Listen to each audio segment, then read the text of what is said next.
It is said that Vince Marinaro did not give away all of his secrets when he taught others to tie his flies.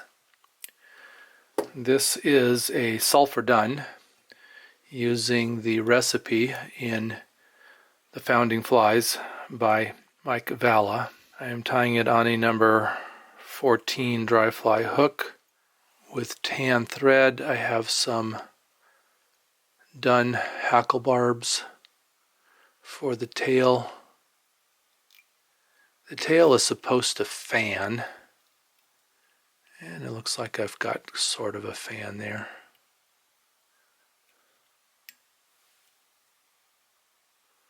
Let's get those butt ends tied in.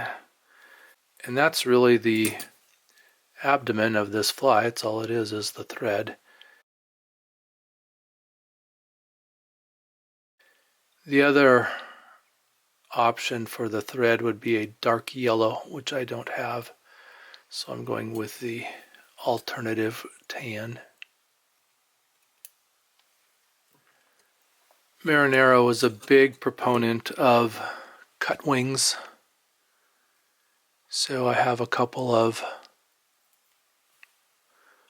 mallard breast wings that I am clipping with fingernail clippers. I've put them back to back, and hopefully I can get very similar wings that way. And I want that splaying, the fanning of those wings as I put them on the hook. Just going to check them for size. I think they're okay. Maybe a little bit smaller wouldn't hurt. There are other ways to cut wings. I just don't have the tools for that. And for the few of these that I'm tying, I don't consider that quite a priority to find the tools. So to tie these in, I'm going to just hold the tips together and then set them down onto the shank and switch hands so that I've got a stem or a rachis on each side of the hook shank. And they're tied in fairly close to the middle point of the hook shank. 3 or 4 wraps across the front of them. Then what I want to do is I get those rachises to tip backwards towards the bend of the hook. Maybe if I grab those feathers and pull them forward a little bit and wrap underneath of them, and then I'm going to try to just pull back on those stems and wrap them in along the shank of the hook.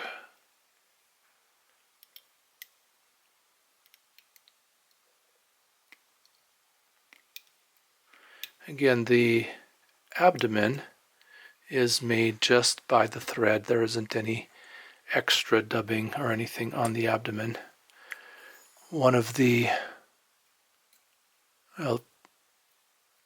Marinaro had a number of principles that he applied to his dry flies, and the cut wings, they weren't always fanned, but they were often cut. A small fanned tail, he didn't give a lot of value to tails. He said that they really even shouldn't be in the water. And then the big part, or another big part of his flies, is the thorax. And so these are actually often referred to as thorax flies, because that was one of the pieces that he considered very important, that you had a large thorax that sat in the water. The wings were important only because the fish saw them and were invited by them to the morsel. But the part that sat in the water was the thorax, and that's what he wanted to emphasize. So I'm using some yellow dubbing for the thorax, which will be dubbed around both sides and under the wing. and yellow because this is a Sulphur Dun. And I want to do this fairly carefully so that I'm not laying the wings down with the dubbing.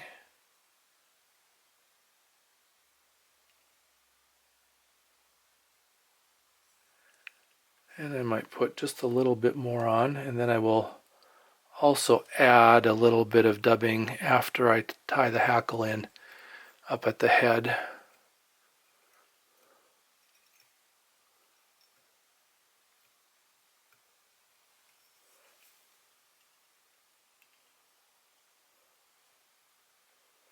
Just around both sides of that thorax, around the wings.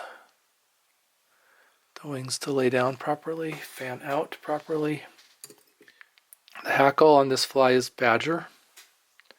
I have already given it its crew cut, and I will just tie it in here in front, using the crew cut to grab the rachis or the stem. And I'm only going to tie it in on the front, and then I'm going to start wrapping it in the front, take it around, and then crisscross behind, and then come under the shank and crisscross in front, and go under the shank and crisscross behind, and go under the shank and crisscross in front. And I think I will tie off at that point. So that was a third. Is that a third, or am I not counting well? Another of the primary characteristics of Marinaro's flies was that crisscross hackle. He felt that it helped the fly float better and more correctly mimicked the insect's legs. And I'll take another little bit of orange dubbing.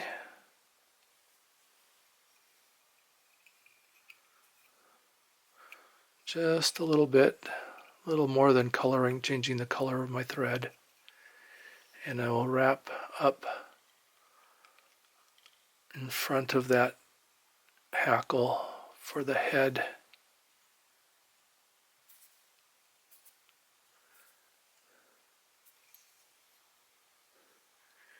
And then wrap around the eye. And I'm going to double half hitch for the knot on this so that I don't catch any of that hackle in to my knot. So 2 double half hitches. I use a pen for a half hitch tool on small hooks like this. Wrap my thread twice around the pen and then slip it off onto the hook for the knot. I'll push my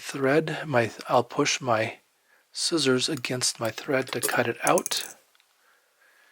And then I will put a drop of head cement. I do use diluted goop. Just grab a drop on my needle. Drop that on the head. That will dry clear. I'm going to run a hackle feather through the eye of the hook to make sure that it's clean and tippet ready.